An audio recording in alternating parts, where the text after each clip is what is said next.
I started dating a guy online, broke up due to his ghosting, then found out he was dating someone else while we were together. Confusion ensued. I feel torn about this situation and could really use some guidance, which may seem ironic since I could have avoided this predicament if I had sought help here initially. I apologize for the lengthy message. I wanted to clarify everything as thoroughly as possible. 1 year ago, I, 19 male, encountered this guy, 20 male, online, and eventually, we entered into a long-distance relationship. It was wonderful initially. However, he would sometimes abruptly disconnect from our conversations, making me anxious about his well-being. Aside from that, things were fine. After he lost his job and became homeless, temporarily living with friends, my anxiety grew. I frequently battled intrusive thoughts, constantly fearing he might have died if he didn't reply within a day, prompting me to send multiple texts to check on him. As time went on, my intrusive thoughts intensified, and he began to vanish for longer periods. This behavior made me more hostile on occasion, leading to immediate feelings of regret and shame for getting upset with him.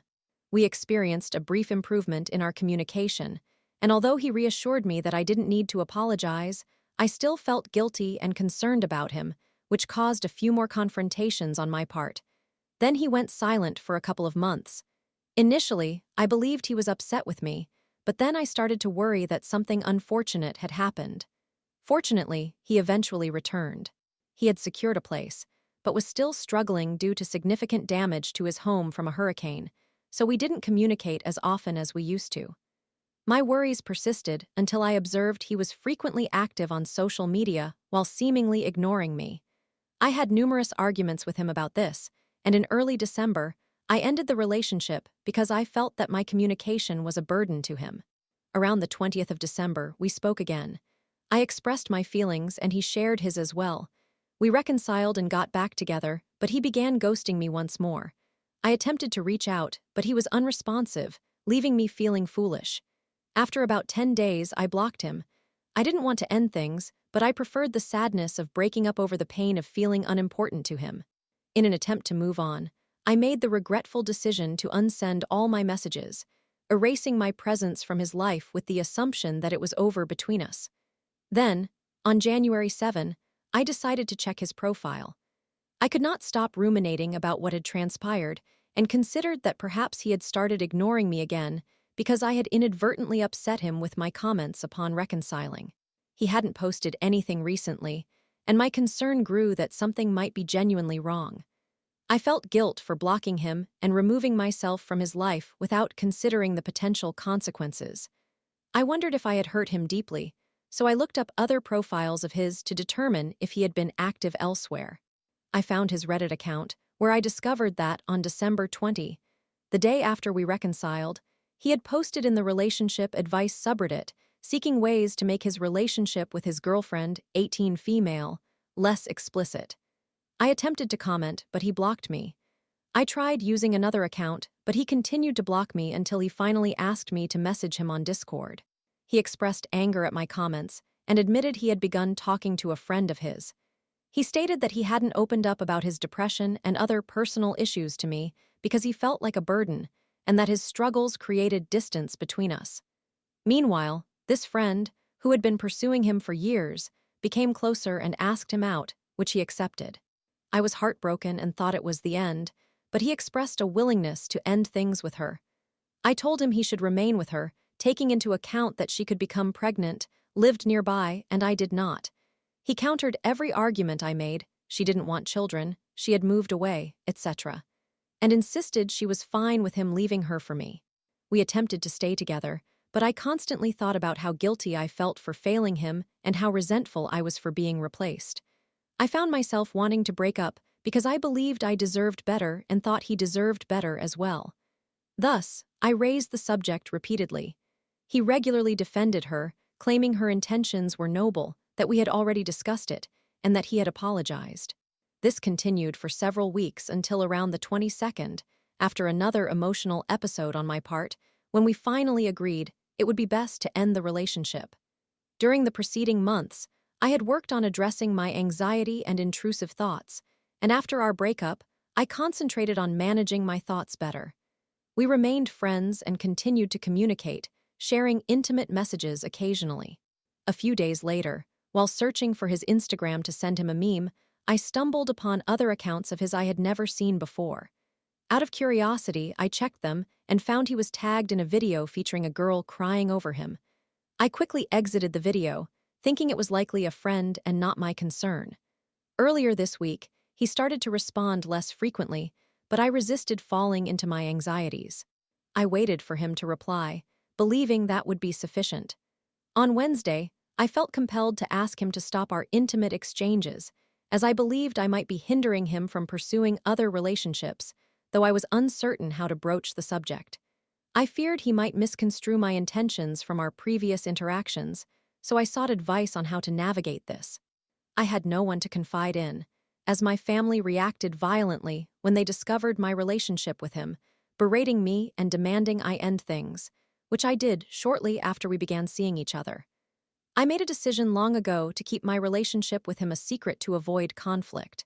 I attempted to seek advice on Reddit concerning the matter of his infidelity, but I worded my request poorly, receiving numerous comments condemning him and instructing me to leave him, which was not the type of guidance I was looking for.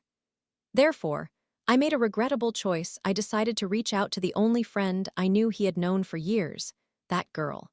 I revisited her profile, observed that she had several accounts, selected the most active one, and asked her for advice, explaining my feelings.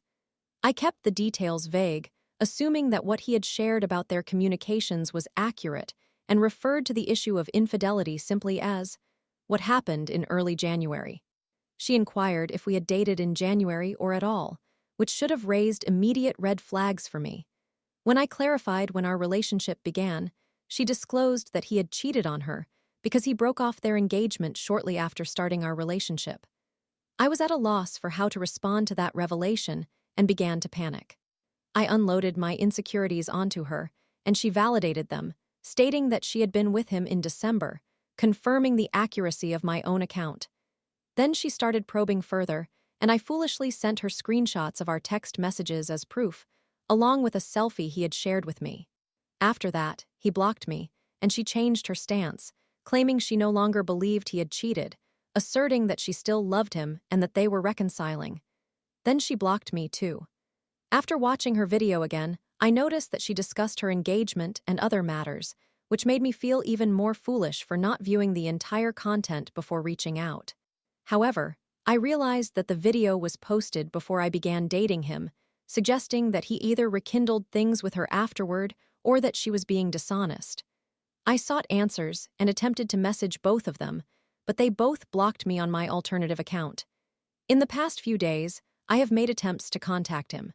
Initially, I felt primarily anger toward him for concealing those details and for misleading me about his communications with her.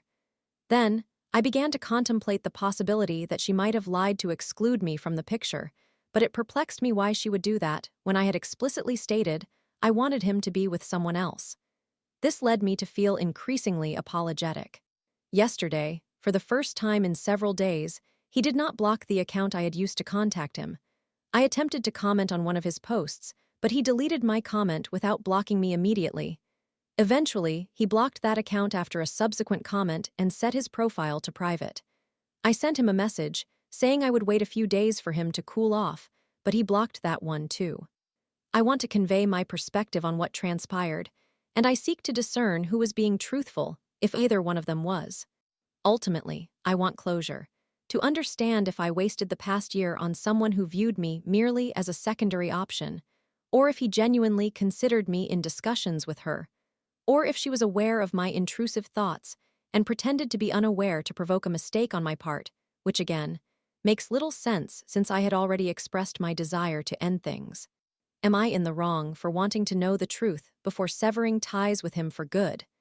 Summary: I ended my relationship with my boyfriend, sought advice from the only person I could talk to, a girl he had been dating behind my back, while he believed I despised him, and she provided information that contradicted everything he had told me. Both of them blocked me, and I want to determine who was honest, whether I ever held any significance for him, or if she simply wanted me out of the picture, which seems illogical since I had already expressed my intent to leave. I appreciate everyone who took the time to read this, and I apologize if I overexplained any aspects or if there are grammatical errors. English is not my first language.